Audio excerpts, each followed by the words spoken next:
Grand rising, everyone. Natalie coming to you live. Spirit and coffee. Got my coffee here. Hmm So yum. Okay, let's get started. Reading the Emerald Tablet, Alchemy for Personal Transformation, and we are on How to Quicken Your Soul. Went over some stuff yesterday. Went on a really long journey with some individuals here on Spirit and Coffee, which is nice. Oftentimes people will come on the show, ask some questions, and then uh, they expect maybe I'll give an answer, but I don't have an answer for you. You have the answers, and I'm going to continue to say that forever for the rest of my life.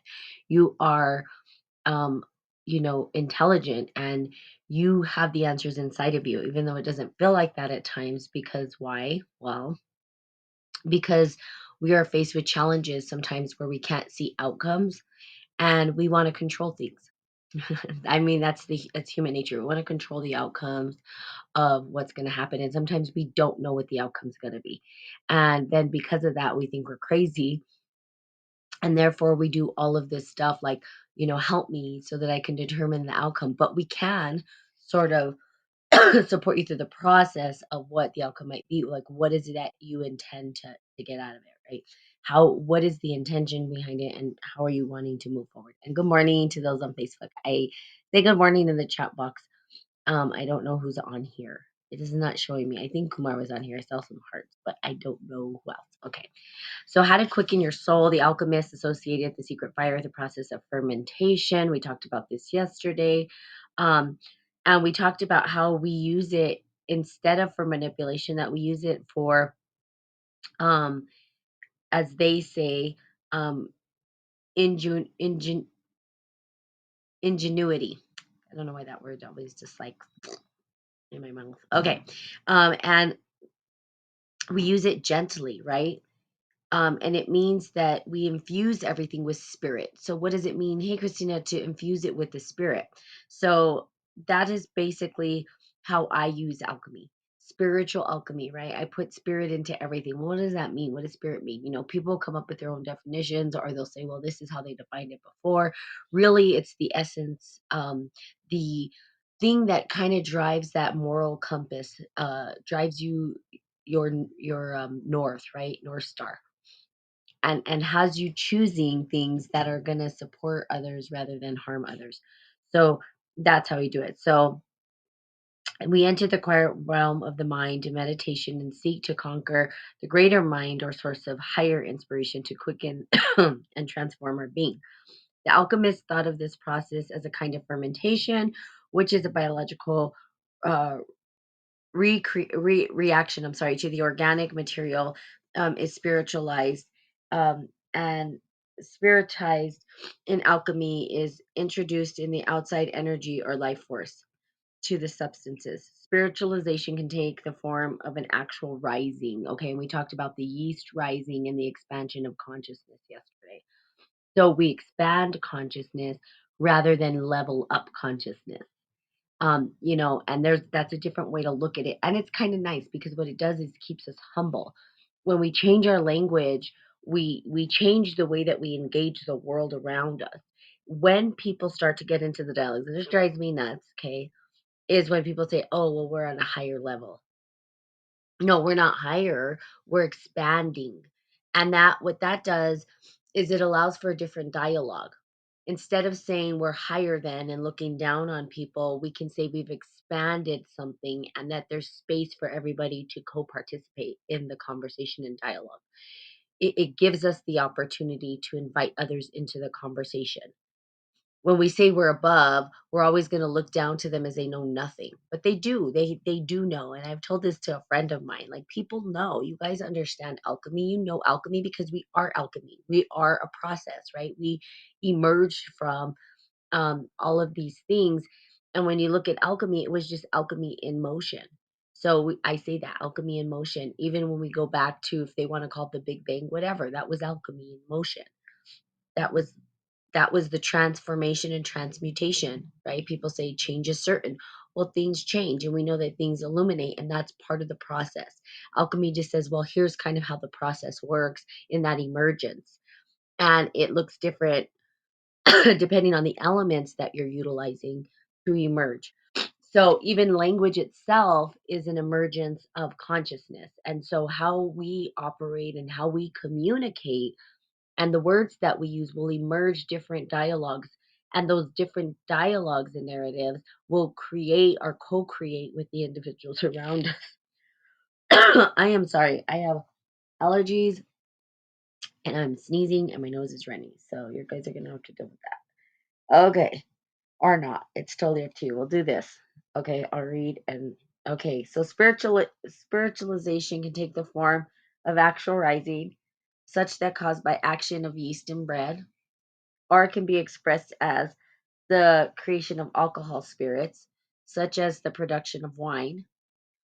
And so we talked about that the other day. And Such as a production of wine from grape juice. The curdling of milk by bacteria is another example. In all these types of fermentation, an outside life force has been introduced, which excites, agitates, and transforms the original material. In fact, the word fermentation is derived from the Latin word fervor, which means to seethe or to boil. So, this outside influence causes this thing to kind of boil or to ferment or to change or to transform into something different. Okay. So we have this fermentation that happens. And with the spiritual piece of the fermentation, we can say, well, what's boiling our cauldron? What's boiling our vessel? What's the fire that's boiling? Sometimes it's uncomfortable. It's not comfortable. It rises in us, and then it makes us look at our life and have to change and transform and expand consciousness. Expanding consciousness is not so um, comfortable. It's, in fact, very uncomfortable. Because think about it, it's like getting a rubber band and then stretching it. You're applying this pressure to it, right? It's like, or imagine when we're growing, right? The bones are starting to grow, and children are starting to grow. They go through that phase of growth, and it hurts. It feels, doesn't feel so wonderful, right? It hurts. Okay. So, however, before fermentation can take place, another less agreeable process must occur. It is a natural precursor for fermentation, the black stage of, of putrefaction, in which the organic materials decompose through rotting and internal digestion. In spiritual terms, this is the dark night of the soul. And I don't know if any of you guys have been through the dark night of the soul. And by any of you, I mean Christina. I think you're the only one on here today. So you get all my attention. um, the dark night of the soul. If you guys have never been through that, it is a really, Haley Rock is a really, really challenging time to get through. So, but the dark night of the soul is the precursor for fermentation of the soul. Like we can't get to that point unless we go through the dark night of the soul. And it's uncomfortable. It's not easy, right? We were talking about that yesterday. Um, whether through natural calamities or disappointments, or just being alive, or through deliberate alchemic transformations, we all reach a point at which we have had enough and must surrender to the outside forces. Putrefaction is the absolute suppression of ego, an indispensable requirement for moving into a higher dimension of consciousness. I wouldn't say higher dimension, I'd say an expanded dimension of consciousness. Putrefaction is often perceived as a dark depression in which the former ruling principle of the personality must die in order to make room for higher identity. And you know, Lou Rock, I don't know if you're still on here, but that is what we were talking about yesterday. You have to let old stories die out. You have to let your old self die away in order to make room for this new personality that is going to arise. And we see what happens when we do this, because as within, so without.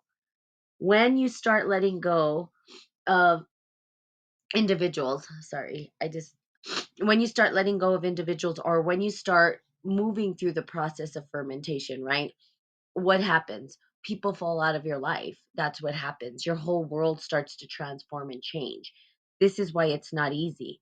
And I was talking to a friend yesterday, even like boundaries is an alchemic process, a spiritual alchemic process, right? Because we can say, well, boundaries allow us to understand where we want to engage and not engage with individuals. At what level do we want to? And when we do this, certain things change.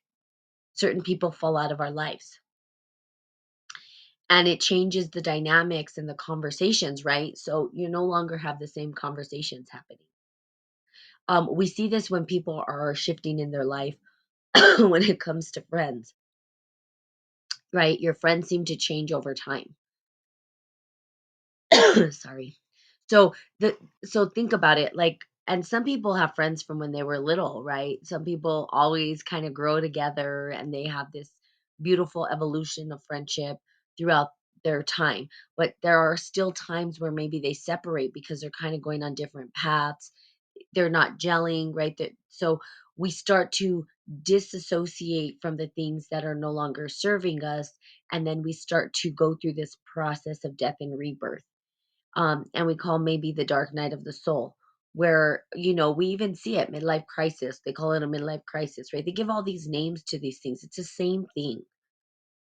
And then they're like, well, how do we deal with this? We don't know what to do. No one's taught us how to go through the darkness or the dark night of the soul. No one's really teaching us about spiritual emergencies or spiritual emergence. Nobody says, you go to people like perhaps this podcast or to other places to try to find out the answer. You think you're going crazy, right? Sometimes you even go to therapists or whatever it is, and you get on medications and you think you're crazy, and you're not. What's happening is you're going through a transformation, and then people don't they're afraid of it, and instead of allowing themselves to go through the process, they want to stop the process. They're freaking out. Well, it's because no one's ever taught, like, hey, you're going to go through the dark night of the soul. You're going to go through this different transformations in your life. There's going to be a point where your old narratives, your old conversations no longer serve you, and you're ready for a different narrative, a different dialogue, a different communication. And we hear this with friends, and the way they say it, the way it shows up is, hey, my friends don't get me anymore. It comes out like that. They're like, well, they don't understand me. They're not on the same page. Like, these are the words that we use to describe it. And then we go, okay, well, we're not on the same. What does that mean? Well, now I don't know what to do. I don't have anybody to talk to. How do I? And we're searching for somebody to relate to us and what we're going through. And I know Lou Rock, and I don't think Lou Rock's on here anymore, but Lou Rock said, hey, I'm alone. Well, yeah, sometimes you have to be alone in your process. You do. You have to be alone with yourself sometimes, and you have to get clear about what it is you want to create. Otherwise, you're just going to recreate the same thing because that's what you know, right? What you know will be recreated. The pattern will resurface. It's what you don't know, and stepping into that piece that helps to transform you into something different. So you've got to be open, like, always be a beginner. That's another concept that we always look at, right? I'll read your comment in a second, Christina, but we're always a beginner. And this is why I love Kung Fu. This is why I do Kung Fu, because we're always a beginner. There's never, egos flying everywhere, because guess what? No one knows what the hell they're doing half the time. And everybody's learning something new, and you're always learning something new. You're always going through the process of transformation. And it just gets harder. It's not like it gets easier. It's just the process gets harder and harder, and you build on that. That's why I love it, because it's the applied application of alchemy in motion. So we go through these transformation. No one tells us what to do. We're looking at the people around us, and we're going like, yeah, that's not the same. And I don't want to be the same, and I don't want to have these dialogues anymore. I'm ready for a different narrative. Now, this doesn't mean you're above people. It doesn't mean you're leveling up your consciousness. It means you're ready to expand and stretch your consciousness. You're ready to open it up a little bit. And some people are not ready to expand. That spaciousness is too much for them. But remember, when we expand and we create space, there's this silence in between. And that's the part that's hard for people too, because they're like, well, now I'm alone. Well, you need that space. How are you going to put more into something if you don't have space? You can't. You have to expand it. So as we expand the consciousness, as we open up our minds for more, and to really understand more, we have to have that space in between. And that we can say maybe is the dark night of the soul, where they say we're getting kind of rid of that decay, the stuff that's not serving us anymore. It's that in between place. Okay. Oh my, totally. But the funny part is that I had a breakthrough last night.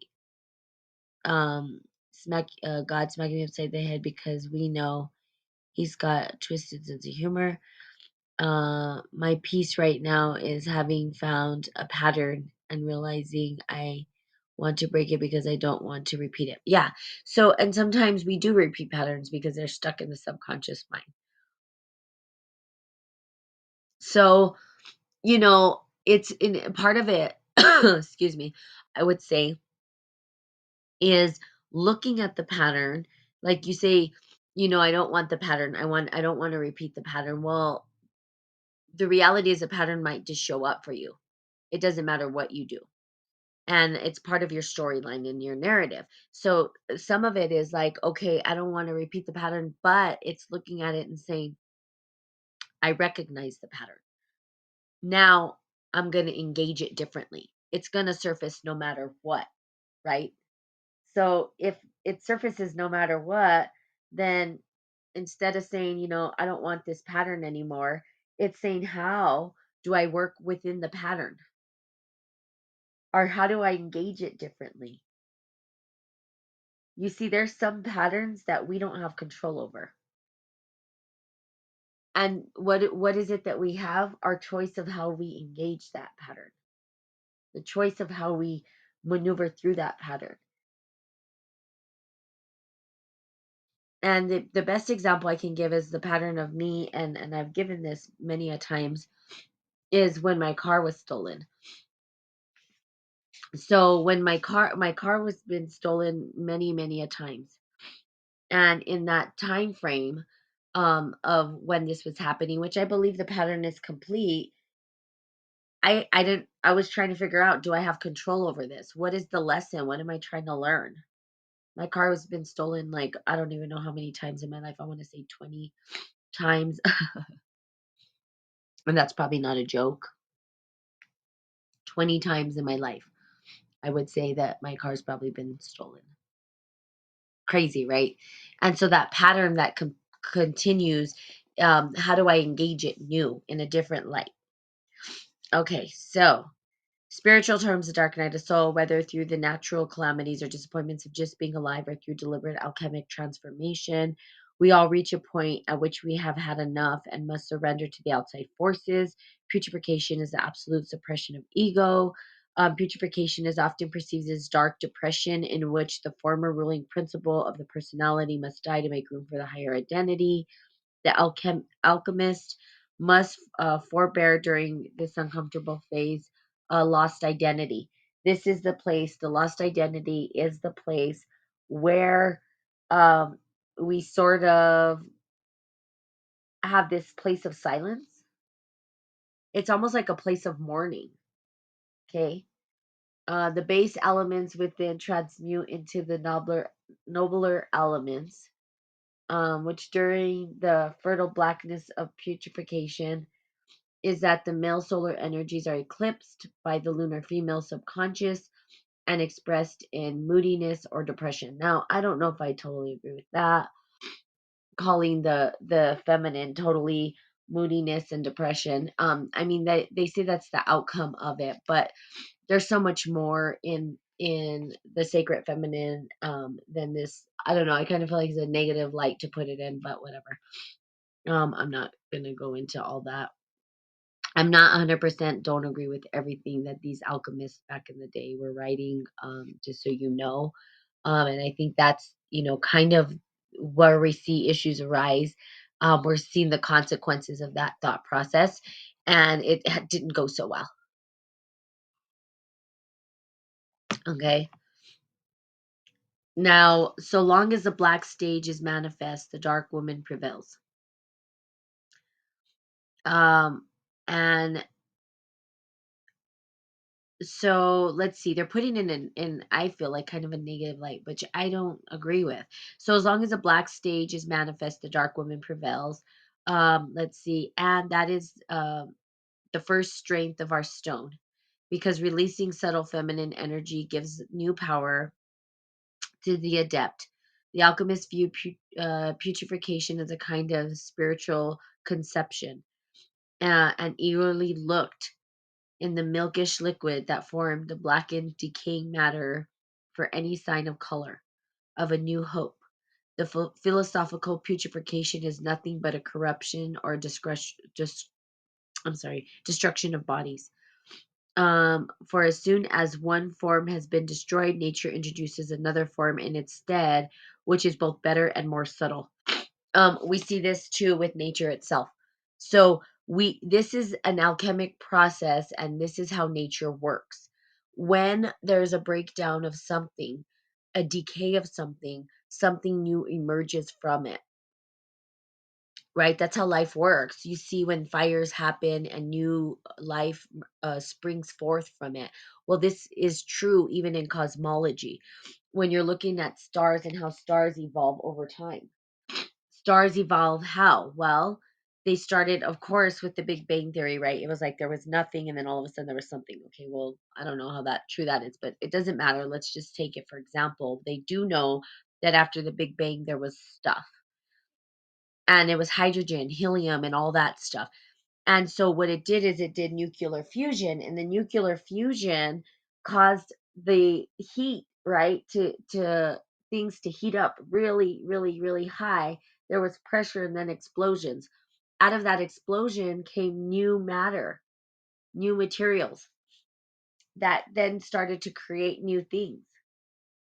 So we had this process go on, and we're in our, they say, fourth stellar evolution from supernova, which supernova, what happened with supernova? The same thing, right? The supernova said, um, the stellar body exploded. Okay, we had this big implosion or explosion, I mean, from a supernova. That dust that was created new material, and it was a new birth of something new, and that's how we were created. So again, alchemy, we see it even in nature, and that's what it is. It's nature. So we do this with ourselves. um this, let's see, the first strength of our stone, let's see here. Where do we have? The philosophical, okay, is nothing but a corruption or destruction of bodies, and that's what we see. The philosophical putrefaction is nothing but the corruption and destruction of our bodies, and not just our bodies, but our solar bodies, the stellar bodies, the universe itself. You see, the universe itself is doing this, and so we are stardust. Really, we are the stars and the cosmos. It's in us. For as soon as, let's see, as one form has been destroyed, nature introduces another form in its stead, and both better, more subtle. The blessed signal that putrefaction is over is known as the peacock's tail, and that's why they use the peacock as a symbol of alchemy. Um, a rainbow displays brilliant colors that appear to float on the surface of decaying matter, like the peacock spreading its tail. For the practicing alchemist, it is a long awaited indication that the divinely inspired process of fermentation had begun. Philosophically, the peacock's tail symbolizes the appearance of true imagination or inspiration during meditation. Okay, so we have the peacock's tail. And that's a symbol. And now, and my friend, who was doing some alchemic uh, workshops, talked about that. He talks about the different uses about of the symbols that were used, the symbolism of alchemy, something that we could do here as well. Sorry, I just keep going behind the book because my nose is leaky cauldron. I have a leaky cauldron today because I have allergies and it's driving me nuts. Okay, so what does this mean? It means that we have to go through the dark night of the soul. We have to allow those things that are in the deep dark to be corroded, to allow to move through, to um, be transformed and transmuted. We don't know how to do that specifically because no one teaches us this. So I go to alchemy, and this is why I'm an alchemist, because it is the process of nature. And nature, how our soul goes through these different stages, it gives us an idea of how to move through it, that we're not going crazy. You're not crazy. You're just going through a process, the process of death and rebirth. And we do this over and over again. We go through the fermentation. So we are going through all of these alchemic processes that we can relate to, helps give us narrative, dialogue, language to describe what we are going through. Okay. And they talk about the decay as the sacred feminine. They talk about it in a negative form, and I just want to just give some word to this. It's actually not negative. It's beautiful. Think about it, because what it does is it allows for new life to emerge from it. So they call it the dark mother. They put all these labels on the darkness that I don't necessarily 100% agree with. And that I think the narrative needs to change, and that's where our healing will come from. Is that if we look at this dark, decaying stuff from a different perspective, that from a healing perspective, rather than it's bad and corrosive and gross and disgusting, into, yeah, it's maybe not pleasant, but it's necessary for new life to emerge. And without it, we wouldn't have new life. Without it, we wouldn't even be. We wouldn't exist. So, understanding that, the dark mother is there to give life, to cultivate life or a space for life, and that she's so caring about giving life that she's willing to eat the decay. You see, that's different. It's like you think about a mother willing to go anywhere for their children. It's the same thing. The mother says, I will even eat the decay rather than seeing it in that light. I'd rather eat the decay so that new life can spring forth, and so that I can nurture and cultivate life on earth in what we see and just in general. But we don't see it that way. It's talked about in a negative light, and I just personally am not. I'm trying to change the narrative even in my language. How do we create new language around looking at the darkness instead of talking about it as some trickery evil thing? This is the problem. This is the reason why we have a lot of the issues we have in this world, because of the language we associate with these colors, white and black. And people say, well, they're not colors. Yes, they are. It even said in here, when they're going through that blackness, they're looking for new colors to emerge. And so the peacock's tail is all one color until it reaches its peak. And then it has this luminous colors all on it. And it's a symbol of transmutation, of fermentation down through transmutation, all the way up to this new happening. It's like the tail goes through this darkness and then into these colors. But without the darkness, we wouldn't have the color. You see? So why is it negative? It's not. Okay. So there you have it. Exactly. It's different engagement I'm looking forward to. The only way out of the fire is through. Yeah. Yeah. And that's difficult. Small little audience today. It was just you, Christina. People were popping in and out. But yesterday was quite um entertaining. There's quite a lot of people. So there you have it. And we're going to continue on with the Emerald Tablet Alchemy transformation, the fermentation um, of Jacob Boehm. Um, he was the one. Uh, yeah, he was a peasant boy, and we'll see what he has to do. Poetic nature. And so we'll talk about that next, but I think it's important that we change dialogue around that. So there you have it. Have a fantastical day. And hopefully these allergies will go away. But thank you for bearing with me during that. That's the beauty of going live. You get to deal with all of it, right? There's like, no, I don't filter nothing. It's like you're gonna see it all. So yeah, and that's part of it. That's part of alchemy. I'm not trying to be proper and prim. I did put lipstick on for you guys today. See? Okay. All right. So have a great day. And of course, I will be seeing you all tomorrow. Bye bye.